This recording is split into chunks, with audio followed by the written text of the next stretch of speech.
انوکھا انتقام قسط نمبر 1 منظر رونگٹے کھڑے کر دینے والا تھا۔ چودھری فرزند علی کی لاش کو 2 متوازی حصوں میں تقسیم کر کے نشان عبرت بنا دیا گیا تھا۔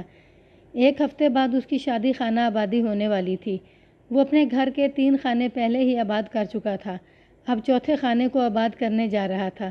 یہ اس کی چوتھی شادی تھی، مگر چوتھا خانہ آباد ہونے سے بیشتر ہی وہ برباد ہو چکا تھا۔ کسی نے اسے چاروں شانے چت کر دیا تھا۔ میں نے پولیس کی نوکری کے دوران بڑے بڑے ہیبت ناک مناظر دیکھے ہیں، لرزہ طاری کر دینے والے بہت سے واقعات کا میں عینی شاہد تھا، مگر چودھری فرزند علی کی لاش کے منظر نے مجھے جھنجھوڑ کر رکھ دیا تھا۔ رات دن خطرناک مجرموں سے آنکھ مچولی کھیلتے ہوئے میں خاصا سخت دل ہو گیا تھا۔ یہ کوئی 2-4 برس کا قصہ نہیں تھا، بلکہ سالہ سال سے یہ میرا معمول رہا تھا۔ لیکن آج میری آنکھیں جو کچھ دیکھ رہی تھیں، اس سے مجھے اپنے وجود میں ایک عجیب سی سنسناہٹ محسوس ہو رہی تھی۔ مین روڈ سے چودھری فرزند علی کی حویلی کی طرف جانے والی سڑک حال ہی میں بنی تھی۔ دراصل یہ پختہ اینٹوں کا راستہ تھا۔ مین روڈ سے حویلی تک فاصلہ کم و بیش 1 فرلانگ ہوگا۔ لاش کے دونوں متوازی حصوں کو مین روڈ پر عین اس مقام پر لمبائی کے رخ بچھایا گیا تھا جہاں سے حویلی کی جانب جانے والے راستے کا آغاز ہوتا تھا۔ دونوں متوازی حصے ایک دوسرے کے ساتھ اس طرح جوڑے گئے تھے کہ وہ ایک شتیر کی صورت اختیار کر گئے تھے، یعنی لاش کا بایاں پاؤں پختہ راستے کو چھو رہا تھا۔ اس حصے کی کھوپڑی مین روڈ کے وسط تک چلی گئی تھی۔ جہاں سے لاش کا دوسرا حصہ شروع ہوتا تھا، دایاں پاؤں کھوپڑی کے بائیں حصے کے ساتھ ملا ہوا تھا اور کھوپڑی کا دایاں حصہ سڑک کی دوسری جانب تک چلا گیا تھا۔ سڑک کے اس طرف کماد یعنی گنے کے لہلہاتے کھیت تھے۔ کسی زندہ انسان کو یوں اتنی صفائی کے ساتھ 2 ایک جیسے حصوں میں کاٹ ڈالنا کہ دونوں میں کوئی فرق ہی دکھائی نہ دے، ناممکنات میں سے تھا۔ جان ہر شخص کو پیاری ہوتی ہے، اور جب جان پر بن آئے تو انسان خود حفاظتی میں ہاتھ پاؤں ضرور چلاتا ہے۔ جیتے جی آسانی سے خود کو موت کے منہ میں نہیں دھکیلتا، بلکہ اپنی زندگی بچانے کی ہر ممکن کوشش کرتا ہے۔ وہ تو چودھری فرزند علی تھا جس کا رعب اور دبدبہ آس پاس کے کئی گاؤں تک مشہور تھا، مگر اس وقت ایک کیچوے سے زیادہ اس کی حیثیت نہیں تھی۔ وہ تو ایک مکوڑے سے بھی زیادہ حقیر نظر آ رہا تھا جو 2 حصوں میں بٹ کر بھی حرکت کے قابل رہتا ہے۔ کوئی بڑا ہی جیدار شخص تھا جس نے جابر اور مطلق العنان چودھری پر ہاتھ ڈالا تھا۔ یہ بڑا دل گردے کا کام تھا۔ لاش کو پہلی نظر دیکھتے ہی مجھے اندازہ ہو گیا تھا کہ چودھری کے ساتھ جو بھی کارروائی کی گئی تھی وہ اسے موت کے گھاٹ اتارنے کے بعد کی گئی تھی۔ منقسم لاش کوئی نہایت ہی پراسرار کہانی سنا رہی تھی۔ بعد میں میرے اس اندازے کی تصدیق بھی ہو گئی۔ چودھری فرزند علی کی لاش کا حشر جس برے طریقے سے خراب کیا گیا تھا وہ کسی عام قاتل کا کارنامہ نہیں ہو سکتا تھا۔ لاش کی بے حرمتی سے اندازہ ہوتا تھا کہ قاتل انتہائی شفاق و شقی القلب تھا۔ ایک بات حتمی تھی کہ قاتل جو کوئی بھی تھا اپنے دل میں چودھری کے لیے نفرت کا ایک طوفان رکھتا تھا۔ میں اس وقت اپنے گھر میں گہری نیند سو رہا تھا جب مجھے اس واقعے کی اطلاع ملی۔ میں جلدی تیار ہو کر تھانے پہنچا تو شبینہ ڈیوٹی والے ASI نے بتایا، ملک صاحب بڑی سنگین واردات ہو گئی ہے۔ جو کانسٹیبل مجھے اطلاع دینے گیا تھا اس کی زبانی مجھے کافی کچھ معلوم ہو چکا تھا۔ میں نے سب انسپکٹر خادم حسین اور 2 کانسٹیبلوں کو ساتھ لیا اور موقع پر پہنچ گیا۔ اس وقت تک سپیدہ سحر نمودار ہو چکا تھا۔ لاش کے گرد لوگوں کا ہجوم تھا۔ چودھری فرزند علی کے اہل خانہ پیش تھے۔ میں نے وہاں پہنچتے ہی سب کو پیچھے ہٹا دیا اور بغور لاش کا جائزہ لینے لگا۔ مقتول چودھری نے موسم کی مناسبت سے کلف لگا چکن کا کرتا پہن رکھا تھا۔ کرتے کے نیچے ریشمی تہ بند تھا۔ اس کی عمر 60 سے تجاوز کر چکی تھی یا کرنے ہی والی تھی۔ عمر کو چھپانے کے لیے سر کے بالوں اور مونچھوں میں خضاب کا استعمال کیا گیا تھا۔ اس کے بائیں ہاتھ کی تمام انگلیوں نے سونے چاندی کی انگشتریوں سے بھری ہوئی تھیں جن میں بیش قیمت نگینے جگمگا رہے تھے۔ ان میں سب سے زیادہ نمایاں ایک یاقوت تھا جو ایک بھاری طلائی انگوٹھی میں جڑا ہوا تھا۔ مذکورہ یاقوت کسی بھی طرح 20 کیرٹ سے کم کا نہیں تھا۔ چودھری کا لباس بھی اس کے جسم کے ساتھ ہی 2 حصوں میں تقسیم ہو چکا تھا۔ کرتے کے نیچے ایک سفید شلوکا جھانک رہا تھا جس کے دائیں زیریں جیب خاصی پھولی ہوئی تھی۔ میری تلاش پر اس میں سے بڑی نوٹوں کی صورت میں ایک بھاری رقم برآمد ہوئی۔ یہ بات تعجب خیز تھی کہ قاتل نے کوئی بھی قیمتی چیز اڑانے کی کوشش نہیں کی تھی۔ اس سے ایک بات یہ ثابت ہوتی تھی وہ کوئی پیشہ ور مجرم نہیں تھا، بلکہ اس کا یہ کارنامہ سراسر ایک انتقامی کارروائی تھی۔ شلوکے کی بالائی جانب جیب میں سے ایک طے شدہ پرچہ بھی برآمد ہوا جس پر ایک عجیب و غریب نسخہ تحریر تھا، اور اس وقت وہ میری سمجھ میں نہیں آیا تھا۔ بہرحال وہ پرچہ میں نے اپنے پاس محفوظ کر لیا۔